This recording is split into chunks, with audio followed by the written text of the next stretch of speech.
세상이 갈수록 반기독교 사회로 치닫고 있습니다.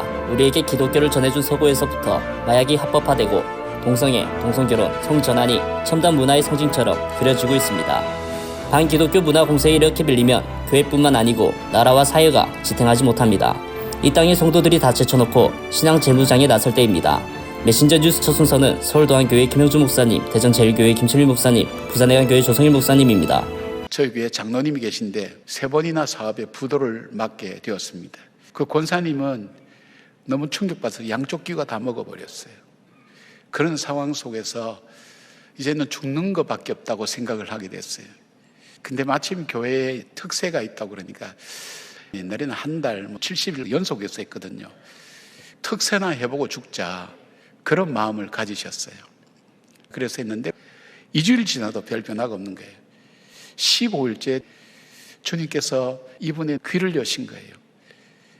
우리 장로님 표현이 상황은 아무것도 변한 것이 없는데 마음에 평안이 오더라는 거예요. 전에는 빚쟁이를 만나면 도망다니고 부끄러워서 고개도 숙이고 다녔는데 평안이 오니까 빚쟁이를 교회 앞에서 만나도 정말 평안하게 당당하게 제가 꼭 갚겠습니다. 그렇게 인사하니까 이 채권자들이 일을 맡기는 거예요. 빚을 갚아나가기 시작한 거예요. 이 권사님은 너무 괴로우니까 하나님 한쪽 귀라도 열렸어 좀 듣게 해주세요. 그렇게 기도했는데 정말 한쪽 귀만 열렸어요.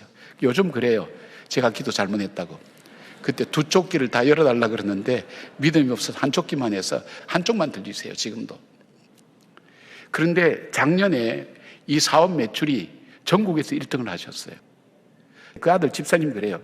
저희 엄마 아빠의 삶을 보면 하나님이 안 계시다고 부인할 수가 없어요. 그런데 이 장로님은 그런 말씀하세요. 목사님 저는 영업을 안 합니다. 제가 해보니까 고생만 죽도록 하고 소득은 별로 없더라는 거예요. 그 다음부터는 영업하는 대신 기도한다는 거예요. 하나님께 맡긴다는 거예요. 근데 이상하게 하나님께서 그 사업도 축복하시고 회복할 뿐 아니라 얼굴에 평안과 기쁨이 넘치세요. 여러분 장로님 중에 웃고 다니신 분이 있으면 그분이 그분인 줄 아시기 바랍니다. 그 절박한 가운데 기도했다는 것. 할 수 없어서 기도했죠. 괜찮습니다. 할 수 없더라도 그 하나님 앞에 나갈 수 있다면, 포기하지 않고 기도할 수 있다면, 저도 포기하지 않습니다. 여러분도 포기하지 마시길 바랍니다. 하나님께서 이 가운데서도 은혜 주시고 내 인생을 바꿀 그 주님 앞에 부르짖는 기도를 꼭 하는 그런 믿음의 사람 되시기를 축원합니다. 아멘. 다들 보면 다 정의롭게 하자 그러고 올바르게 살자 그러고 입만 열면 우리는 정의와 공의의 사회를 살아가고 공정과 공평의 시기를 지나고 있는 것 같잖아요. 근데 왜 이렇게 더 어려워지죠? 왜 어려워집니까? 오늘 말씀을 한번 보십시오.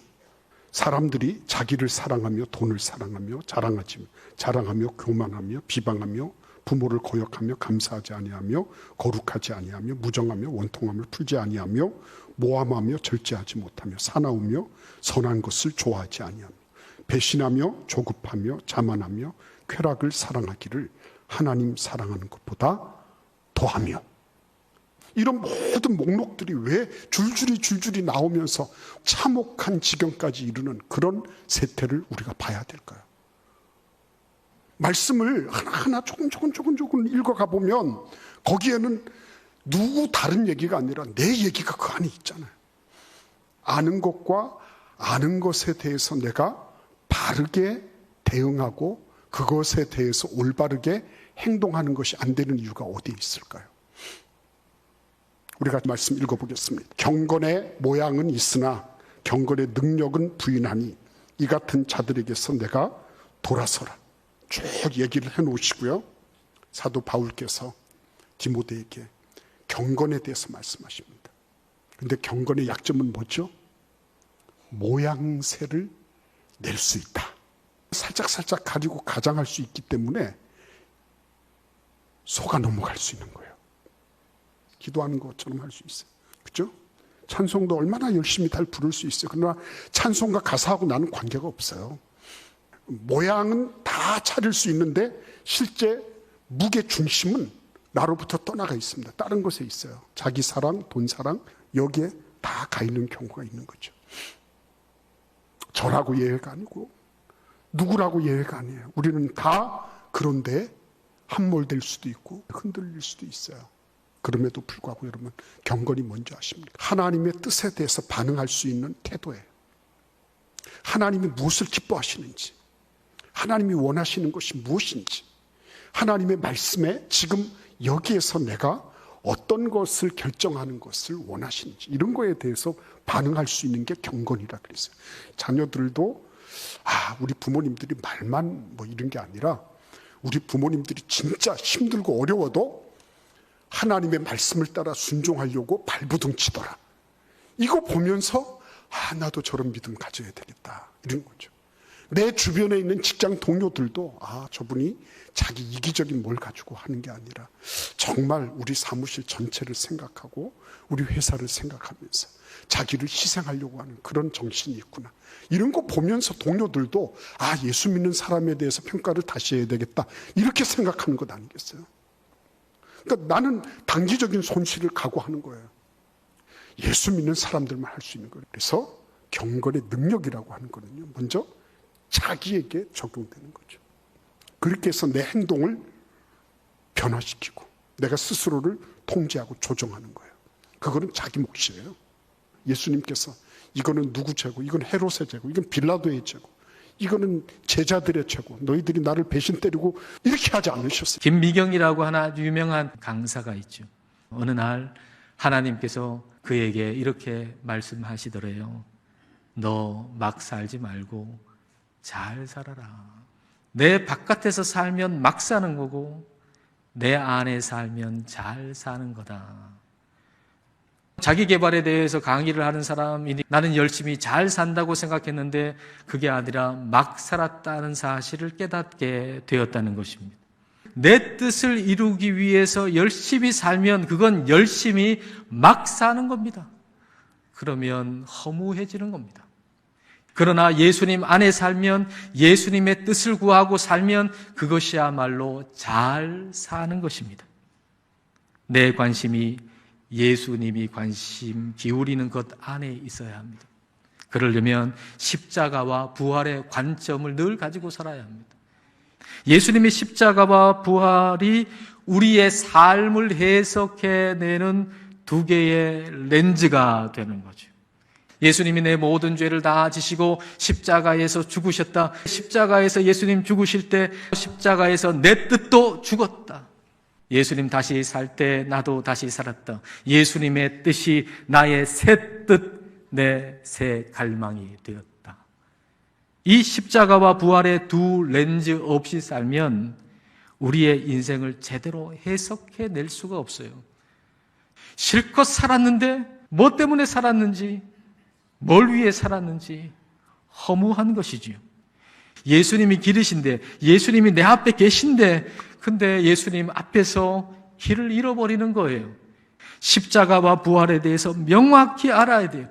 이게 아직 해결되지 않았다면 여러분 다른 것 구하지 마시고 이걸 구하세요. 예수님께서 십자가에서 내 죄를 대신해서 죽으시고 3일 만에 다시 살아나셨다고 하는데 정말입니까?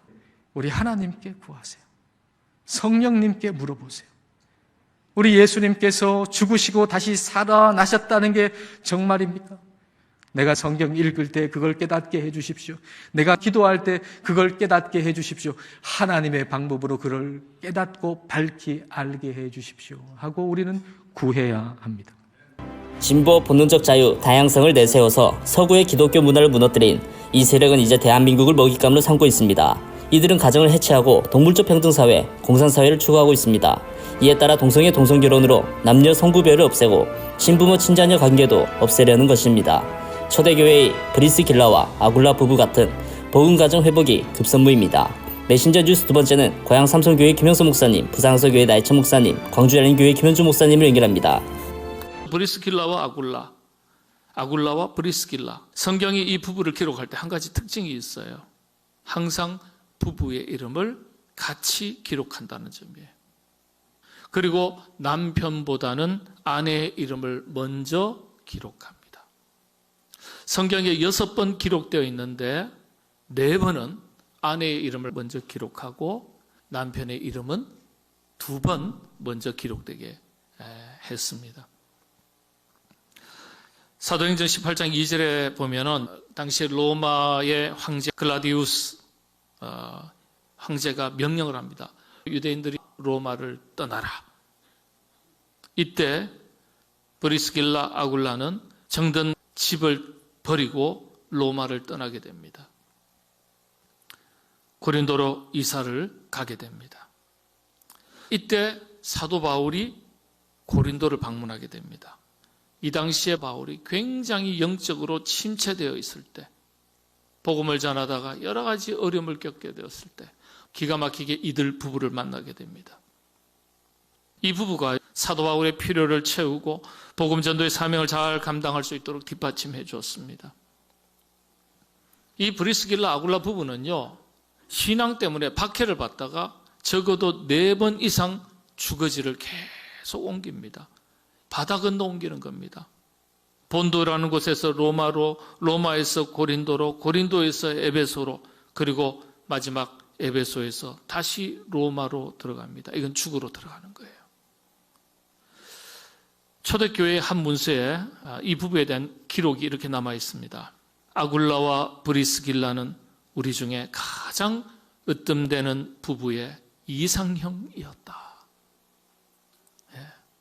수많은 박해와 핍박 가운데서도 부부 사랑으로 극복하고 헌신적인 삶을 살았던 브리스길라 아굴라는 초대교회 많은 교회에 널리 알려져 있다는 거예요. 그래서 성경은 이 부부의 이름을 항상 함께 기록했습니다. 이 부부가요, 고린도에서 1년 6개월 동안 사는 동안에 사도 바울로부터 하나님 말씀에 대해서 가르침을 받았습니다. 얼마나 그 깊이가 깊었던지 청년 아볼로가 하나님의 말씀을 회당에서 가르칠 때 이 부부가 아볼로에게 하나님의 도를 더 정확하게 설명하고 가르쳤다고 성경은 사도행전에서 기록하고 있습니다. 이를테면요, 평신도가 목회자를 가르친 거예요. 그만큼 브리스길라 아굴라 이 부부는 하나님의 말씀에 대해서 바르게 배우고 바르게 깨닫고 있었습니다. 여러분, 부부가 함께 말씀에 민감하고 충실한 신앙의 부부로 살아가는 것, 큰 축복 중에 축복입니다. 여러분, 사실 부부 함께 영적 수준의 깊이가 비슷한 경우가 많지 않습니다. 남편은 신앙이 깊은데 아내가 시원찮은 경우도 있고요. 아내가 신앙이 깊은데 남편이 신앙이 시원찮은 경우가 있습니다. 브리스길라 아굴라는 사랑이 참 깊었던 부부입니다. 사랑이 참 깊었던 부부. 복음 때문에 핍박을 피해서 생업을 접고 이사를 하게 됩니다. 부부가 한마음 한뜻이 되지 않고서는 불가능한 일이에요. 초대교회 문서에 가장 아름다운 부부라고 기록한 것을 보면 이들은 신앙만 아름다운 것이 아니라 부부 사랑도 돈독했음을 알 수 있습니다. 어디를 가든지 함께 했습니다. 우리가 11월 1일부터 21일까지 단일 기도회를 했습니다. 그 중에 특별히 9일 차에 나온 정민교 목사님이라는 분, 또 19일 차에 나온 한창수 목사님이라는 분, 이분들의 그 삶을 보면서 참 많은 은혜를 받고 감동을 받았습니다. 이 정민교 목사님은 여기 영도의 흰여울교회 개척을 하셨는데 시각장애우들을 섬기는 그러한 교회를 담임하고 있습니다. 근데 이 정민교 목사님 보니까 16살 때 고아가 된 거예요.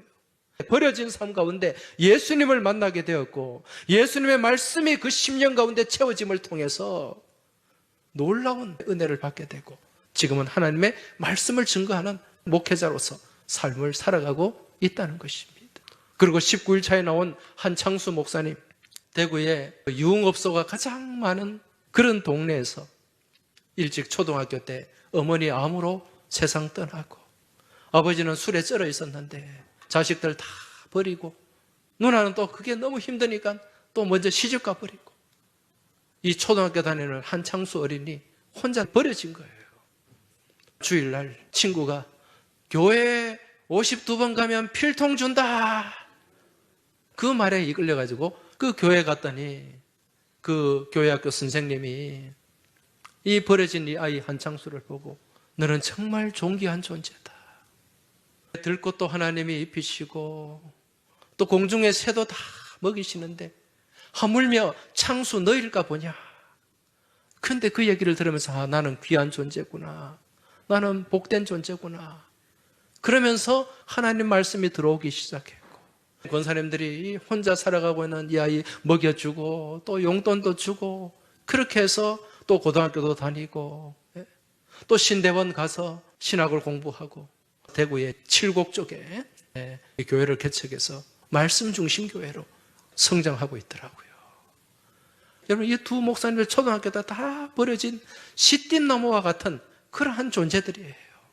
그 어린아이의 10년 가운데 하나님의 복음이 들어가고 말씀이 들어가니까 그 인생이 버려진 시띠나무 인생에서 하나님의 말씀을 운반하는 언약계의 삶으로 바뀌게 된 줄 믿습니다. 너희 빛이 사람 앞에 비치게 하여 그들로 너희 착한 행실을 보고 하늘에 계신 너희 아버지께 영광을 돌리게 하라. 맛과 멋이라는 글에서 피천득시는 멋은 어디에 있냐? 파격에 있다라고 말을 합니다. 파격이라는 말, 격식을 깬다는 말인데요. 예수님은 파격적인 분이셨습니다. 나병 환자 레이기에서 접근하면 안 돼요. 근데 예수님은 나병 환자를 고쳐주실 때 만지십니다. 파격이에요. 근데 그 예수님이 만져서요, 기도하고 와가지고 또 같이 밥을 먹어버려요. 다 놀랬단 말이에요. 당시 사람들이 만나기를 꺼려하던 세리, 창녀, 사마리아 사람 만나서 대화하시고 그들과 식사하십니다. 파격입니다. 백정전도의 개척자라고 불리는 사무엘 무어 선교사님이 있습니다. 이 무어 선교사님이 1894년 현재 서울의 을지로에 있는 소공동 롯데호텔 자리에 백정 16명과 함께 곤당골 교회를 개척합니다. 이 무어 선교사님이 전도를 하다 보니까 양반들 전도가 돼서 교회로 왔어요. 교회로 와서 깜짝 놀라. 백정들이 있는 거야. 양반들이 견딜 수가 없어요. 예배는 같이 드리되 자리는 좀 나눠서 이쪽은 백정이 앉고 이쪽은 양반이 좀 이렇게 구분해서 앉게 해주세요. 근데 이 무어 선교사님이 파격적인 분이에요. 안 돼! 이렇게 한 거예요. 그러니까 양반들이 꼭 골이 났어요. 예배당 밖으로 다 나갑니다. 그래서 이 양반들이 따로 예배를 드리는 홍문삿골 교회를 세워요. 그런데 얼마 지나지 않아 이 교회에 불이 납니다. 다 타버렸어요. 그러니까 또 이게 양반들이 마음에 이게 우리가 잘못했나 보다 하고 회개하고 곤당골 교회로 돌아옵니다. 이게 곤당골 교회 예배당이 작은 거예요. 인사동으로 예배당을 이사를 갑니다. 그리고 양반과 천민이 함께 승리했다라는 의미를 담아서 승동교회라고 이름을 바꿨습니다. 한국교회 역사를 찾아보면 기존의 격식을 깨트리고 멋진 모습을 보여준 교회의 모습, 우리 교회가 그렇게 한 파격적인 모습이 굉장히 많습니다. 이러한 모습을 본 춘원 이광수 선생께서 1917년에 야소교, 예수교죠. 야소교가 조선에 준 은혜라는 글을 썼어요. 인신을 매매하고 남녀가 주색에 침륜하고 심지어 어린아이들까지 노름에 빠져있는 이 사회에 실로 새로운 도덕을 일깨워준 것은 야소교였다. 춘원 이광수 선생이 이런 말을 할 정도로 한국교회는 착한 행실을 통해 세상에 빛된 역할을 감당했고 예수를 믿지 않는 사람이 구원을 얻게 되었고 하나님 앞에 영광을 올리게 되었습니다. 주일에 이렇게 우리가 함께 예배당에 모여 있잖아요. 여러분이 흩어져서 나가면 집에서, 일터에서, 여러분의 동네에서, 여러분이 있는 그곳에서 소금처럼 천국의 맛을 내라는 것입니다. 음식 속에서 짠맛을 내는 소금처럼 삶의 현장 가운데서 천국의 맛을 내는 우리 성도님들 되시기를 바랍니다. 여러분, 저는 여러분이 익숙한 방식으로 절대 사역하지 않습니다. 전혀 여러분들이 상상하지 못한, 한 번도 생각하지 못한, 한 번도 경험하지 못한 파격적인 방식으로 선교도 하고 봉사도 하고 교회 사역도 할 것이다. 그러면 여러분은 충격을 받을 것이다. 충격을 이기셔야 합니다. 그래야 멋있는 교회가 될 수 있습니다. 우리 광주 양림교회 성도들이 하나님 앞에서 맛있고 멋있는 교회가 될 수 있기를 주님의 이름으로 축원합니다. 한국 동성애 축제에 서구의 동성애자 유명인이 참석해서 한국의 동성애 관리법, 국회 통과를 촉구합니다. 이렇게 반기독교 세력은 조직적이고 전 세계적으로 연대하고 있습니다. 이들과 대적하려면 우선 교회들부터 교파 이해관계를 넘어서 연합해야 합니다. 성도들도 개인주의 신앙생활을 버리고 공동체 생활을 통해서 연대의 힘을 길러야 합니다. 메신저 뉴스 마무리는 부산 진교회 신추 목사님, 남양주 변화동안교회 나위 목사님, 울산 호계교회 김병문 목사님으로 이어집니다. 19세기 중국 청나라 때 태평천국에 난이 있었다고 합니다.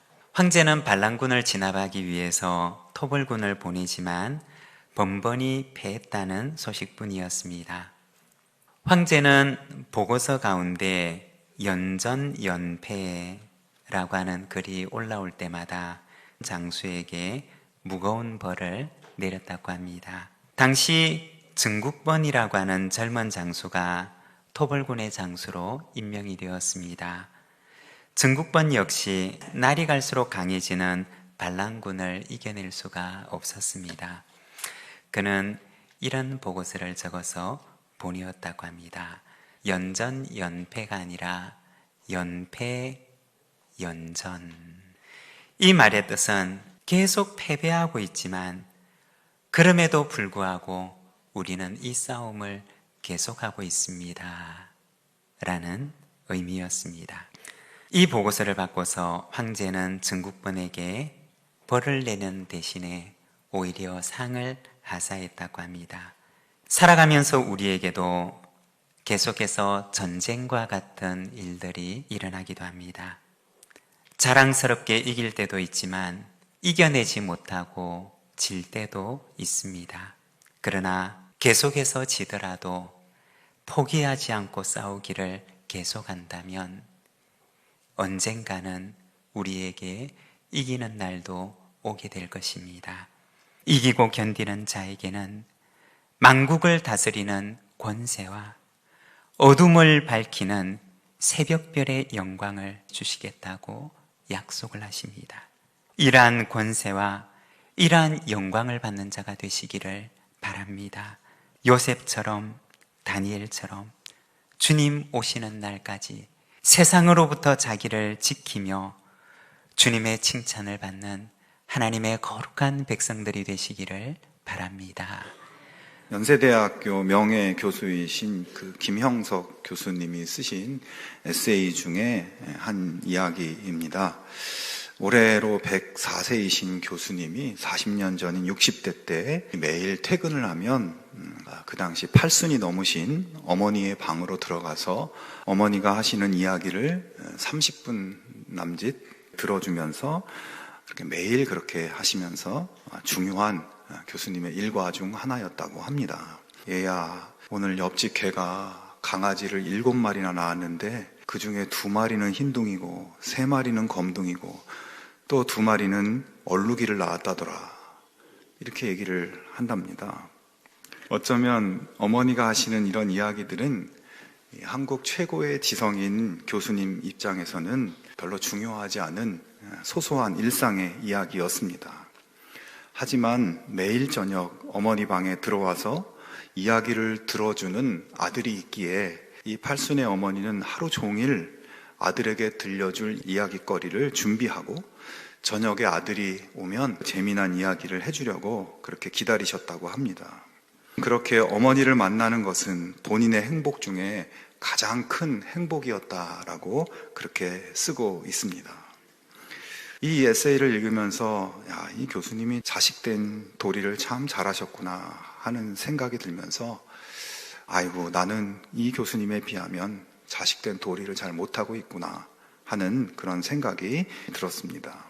그러므로 오늘 우리도 하나님 자녀로서의 도리에 충실할 수 있기를 축원합니다. 하나님이 기뻐하시는 것은 나 중심의 신앙생활이 아니라 하나님 자녀로서 가져야 할 진실한 마음을 품고 모든 삶의 자리에서 해야 할 믿음의 도리, 사랑의 도리를 행하는 것입니다. 여러분, 이 시간 다시 한번 내가 하나님 자녀로서의 도리, 그 도리를 진실하게 그리고 충실하게 다하고 있는지 우리 자신을 돌아보고 하나님이 기뻐하시는 복된 자녀의 삶이 되시기를 주님의 이름으로 축원합니다. 진실로 다시 너희에게 이르노니 너희 중에 두 사람이 땅에서 합심하여 무엇이든지 구하면 하늘에 계신 내 아버지께서 그들을 위하여 이루게 하시리라. 두세 사람이 내 이름으로 모인 곳에는 나도 그들 중에 있느니라. 아멘. 오늘날 공동체 의식을 가진 사람이 참 필요합니다. 자신만을 생각하지 않고 공동체 안에서 같이 어려운 일을 공유하고 더불어 함께 이겨내는 이 공동체 의식이 참 필요합니다. 그러니까 하나님을 믿음으로 해서 한 교회에 속하게 된 사람들은 한 공동체, 운명 공동체가 되었다는 거죠. 더군다나 교회 공동체는 죄 없고 완벽한 사람들이 모이는 공동체가 아니고 서로 치유해주고 회복해줘야 되는 그런 공동체, 아픔이 많은 공동체이기 때문에 같이 어려움을 공유하고 이겨낼 수 있도록 기도로 마음으로 공유하기로 결단할 수 있는 그런 마음이 있길 바랍니다. 우리 모두는 환자고 죄인입니다. 그렇기 때문에 서로를 위해서 서로 기도하고 서로 치유해 줄 수 있어야 됩니다. 서로의 아픔을 서로 공유하면서 치료해 가는 것이 바로 참된 교회 공동체인 것이죠. 교회는 천국이라기보다는요, 병원이고 또 훈련장입니다. 그래서 성도가 어쩌면 저럴 수가 있냐? 충분히 그럴 수가 있습니다. 완전한 사람도 아니고 천국도 아니기 때문에. 그래서 여러분 모두가 어려운 사람이고 불안전한 상황에 있기 때문에 서로 아픔을 위로하고 또 기쁨도 같이 공유하고 기도도 같이 공유하는 이 결단이 있을 때에 건강한 믿음 공동체는 세워지는 거예요. 교회 공동체가 잘 되어야 여러분 개인이나 가정이 잘 되고 개인과 가정이 잘 되어야 교회 공동체가 잘 되는 상호 호환이 되는 거예요. 에베소서 2장 19절에 주님께서 말씀하십니다. 그러므로 이때부터 너희는 외인도 아니요 나그네도 아니요 오직 성도들과 동일한 시민이요 하나님의 권속이라. 아멘. 우리가 어려울 때에 힘들 때에 기도로 공유하고 같이 아픔을 나누는 것. 지금은 이 카톡과 문자가 공유되는 시기이고 또 중보 기도 제목도 서로 공유할 수 있는 그런 시대에 살고 있습니다. 여러분 혼자라고 생각하지 마시기 바랍니다. 우리는 살아가면서 혼자 결심하고 결단하면은 어느 정도는 가겠지만 그것이 혼자 이겨내기 힘든 것들이 많이 있습니다. 같이 기도로 공유하시는 믿음의 결단이 있기를 바랍니다. 자존심 상해하지 마시고 여러분의 어떤 인간적인 그런 명성에 침해받는다고 생각하지 마시고 하나님 안에서 한 가족이요 공동체라면은 기쁨과 아픔과 기도 제목 공유할 수 있게 되는 거예요. 아홉 목사님들의 말씀 전체를 들으실 수 있도록 전부 링크해 두었습니다. 아직 메신저 뉴스 구독을 누르지 않은 시청자님이 계시면 지금 구독과 좋아요, 알림 설정까지 부탁드립니다. 다음 주까지 안녕히 계십시오. 메신저 뉴스 김성욱입니다.